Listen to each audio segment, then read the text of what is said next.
Hello students, hope you all are doing good. Today we are taking chapter 2, the elephant feast from our English course book, the English channel. So get ready and be attentive.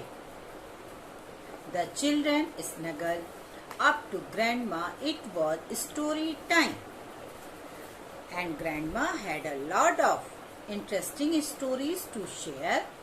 Tell us one of your forest stories, grandma said. Ishan, yes, said Neil, the one about the tiger. No, tell us one of your elephant stories, like the one where the newborn elephant calf made you fall, or the one where the wild elephant rubbed its back against your house and you thought it was an earthquake, where you are frightened, grandma. बच्चे अपने दादी माँ से गए और उनकी कहानी सुनने का समय था। दादी के पास बहुत सारी कहानियाँ थी सुनाने के लिए। ईशान ने दादी माँ से कहा, हमें आप एक जंगल वाली कहानी सुनाओ। तो नील ने कहा, हाँ, जिसमें एक टाइगर है। नहीं, हमें वह कहानी सुनाओ जिसमें हाथी है। जैसे कि हमें एक बार हाथी के बच्चे की कहानी सुनाई थी, जो आप बताते बताते गिर गई थी। या एक वो वाली कहानी सुनाओ जिसे एक जंगली हाथी अपनी पीठ घर की दीवार से रगड़ता है और आपको लगता है कि भूकंप आ गया। आप डर गई थी क्या दादी माँ? Oh yes, I was. Well, I will tell you an elephant story which will show you have intelligence these animals are. They are also very organized and caring creatures. Long ago, when your grandpa was a forest officer, he was sent to Bendubi. It is a forest outpost near Siliguri at the foothills of the Himalayas. This area is known as the Dwars, which means the door to the mountains. He was sent there to check out what the people living there called the elephant menace. अब आगे चलते हैं बच्चों। तो दादी माँ कहती है, हाँ, मैं डर गई थी, तो चलो मैं तुम्हें एक हाथी की कहानी सुनाती हूँ, जिसे तुम्हें ये पता चलेगा कि ये जानवर कितने बुद्धिमान होते हैं और कितने सही से कार्य करने वाले और देखभाल करने वाले प्राणी होते हैं। बहुत पहले की बात है, जब तुम्हारे दादा एक जंगल के ऑफिसर हुआ करते थे। उनको बेंदुबी भेजा गया था, जो हिमालय पर्वतों में स्थित है। सिलीगुड़ी के पास एक जंगल में एक छोटा शिविर है। उस एरिया को द्वार से जाना जाता है, जिसका मतलब है कि पर्वतों के दरवाजे। उन्हें वहां भेजा गया था ताकि वे इस बात का पता लगा सकें कि वहां के लोग हाथी हुड़दंग मचा रहे हैं। किसे कह रहे हैं ये? What this meant was that wild elephants were wandering into rice fields and eating up the crops at night. The night guards tried to scare off the hungry beasts, but the elephants were not so easily frightened. Your grandpa went out to inspect the place. He found that a large part of the forest had been cut down. Only a very narrow stretch of old forest area remained and the elephants lived there. Elephants need a big place to live in and also a lot of food. The people had taken these away.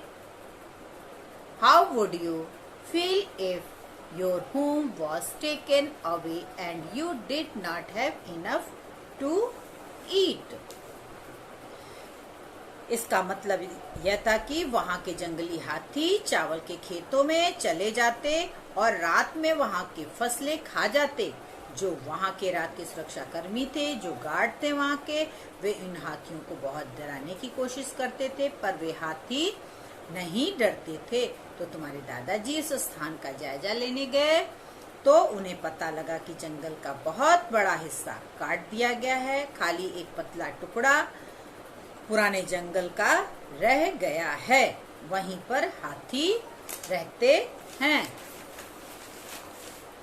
हाथियों को रहने के लिए एक बड़ी जगह चाहिए और खाने के लिए ढेर सारा खाना चाहिए। वहां के लोगों ने उनसे वह चीजें छीन ली थी। तुम्हें कैसा लगेगा कि अगर तुमसे कोई तुम्हारा घर छीन ले और तुम्हारे पास खाने को कुछ भी ना हो? Very bad of course said Neil. Neil कहता है बहुत बुरा लगेगा। Well the wild elephant kept getting hungrier and they also became angry. Once they even chased a man down the forest road and broke a wall of a house in search of food for their little ones. तो दादी कहती हैं कि वे जंगली हाथी और भूखे होते गए और उन्हें गुस्सा आया। एक बार उन्होंने एक आदमी का पीछा करते करते सड़क तक आ गए और घर का दीवार तोड़कर अंदर घुसकर अपने बच्चों के लिए खाना ढूंढने लगे। Not far from the village there was an old granary where the farmer stored their grain till they could sell it to a merchant. Early one morning, an elephant, clearly the leader of the herd, appeared at the granary. After looking around for a while, it returned to its herd.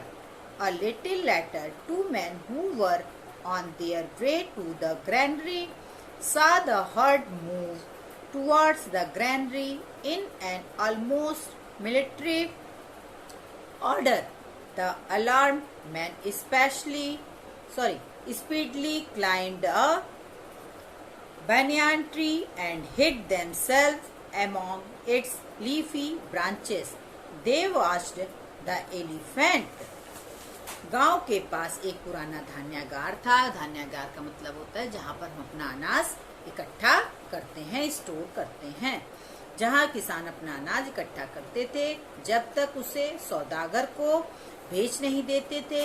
एक सुबह एक हाथी, जो कि हाथियों के झुंड का नेता लग रहा था, उस धान्यागार पर पहुंचा और थोड़ी देर इधर उधर देखने के बाद वह वापस अपने झुंड के पास आ गया।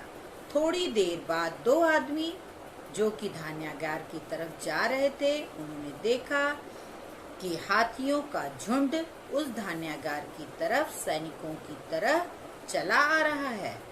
वह दोनों डरे हुए आदमी बरगद के पेड़ पर चढ़ गए और खुद को पत्तों के बीच छिपा लिया और हाथियों को देखने लगे। The walls of the granary were thick and strong, but the elephants seemed to have a plan. One elephant went around it almost as if inspecting it.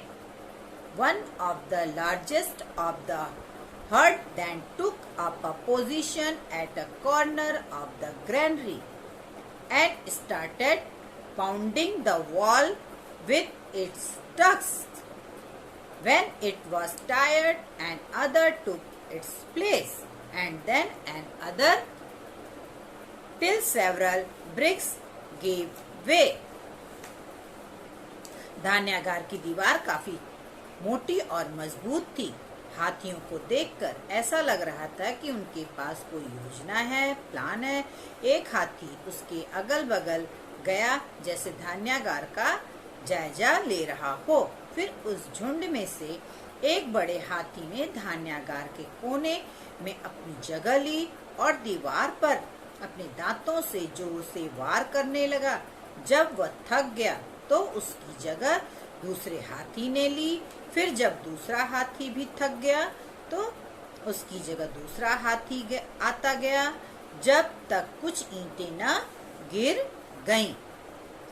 An opening was made and soon enlarged. When they had made a hole big enough for an elephant to enter, the herd divided itself into groups of 3 or 4.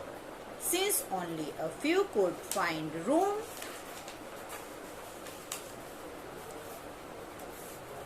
inside, then one by one each group entered the granary to feast on the paddy. When one group had eaten all it could, its place was taken by another. One of the elephants stood sentinel at the distance. After all the elephants had feasted to their fullest, it trumpeted loudly and the herd rushed off into the forest. दीवार के में एक रास्ता बना और धीरे धीरे वह बड़ा हो गया। जब उस दीवार का सुराख इतना बड़ा हो गया कि उसमें से एक हाथी जा सके, तो पूरे झुंड ने अपने अपने आप को 3 और 4 हाथियों का झुंड बना लिया, क्योंकि उस कमरे में एक समय में 3 या 4 हाथी आ सकते थे एक समय में। उसके बाद एक एक करके हर एक ग्रुप अंदर गया। जब एक ग्रुप सारा अनाज खा लेता, जितना वह खा सकता था, उसके बाद दूसरा ग्रुप आता और अनाज खाता। वहां पर एक हाथी उनकी देख रेख व सुरक्षा करने के लिए खड़ा था। जब सारे हाथियों ने अनाज खा लिया पेट भर के, तो वह गार्ड हाथी चिंगाड़ा और वह हाथियों का पूरा झुंड वापस जंगल में चला गया। आगे, wow grandma said Ishan, that's just like an army raid. Yes, said Grandma, as I told you before, elephants are very intelligent creatures. Also, remember that they are very caring, protective and completely unselfish animals too. Ishan कहता है, अरे वाह दादी माँ, यह तो बिल्कुल जैसे सैनिक अचानक हमला करते हैं उसकी तरह है। दादी माँ कहती है, हाँ, जैसा कि मैंने तुम्हें पहले ही बताया है कि हाथी बहुत ही बुद्धिमान प्राणी होते हैं, और याद रखो कि वह काफी देखभाल करने वाले, रक्षात्मक एवं पूरी तरह से बेगरज जानवर भी होते हैं। बच्चों, hope you have understood the chapter by now. I have already sent everyone a lot of exercise in PDF. Please go through it and let me know if you face any difficulty in understanding the chapter through WhatsApp. Thank you.